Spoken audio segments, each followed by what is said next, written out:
వెంకటేశ్వర స్వామి ఫోటోని ఏం చెప్పారు బాబు?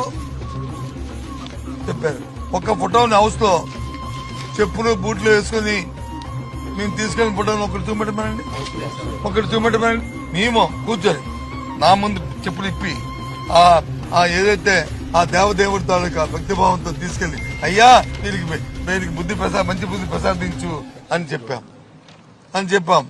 మళ్ళీ తీసుకొచ్చి మళ్ళీ కలెక్ట్ చేసి మళ్ళీ టేబుల్ మీద నేనే పెట్టాను. చూడండి, కెమెరాలు చూడమండి, చూపెట్టమండి ఒక ఫోటోని తీసుకొచ్చి. ఎందుకండి ఈ కుంటి సాకులు? ఈ కుంటి సాకులు ఇంకా చూపెడితే ఆశ్చర్యపోతారండి మీరు. చూపెడితే ఆశ్చర్యపోతారు. అదే కదా మీరు చెప్పారుగా, మేము అవమానించలేదు, దాన్ని తీవ్రంగా ఖండిస్తున్నాం. హౌస్ లో మేమేమి ఆ కార్యక్రమం చేయలేదు, ఖండిస్తున్నాం. ఏ ఒకటి క్లిప్పింగ్ చూపెట్టమనండి, రమ్మనండి. వీడియోలు ఉంటాయి కదా, వాళ్ళదే కదా, కంట్రోల్ వాళ్ళదే కదా, చూపెట్టమనండి.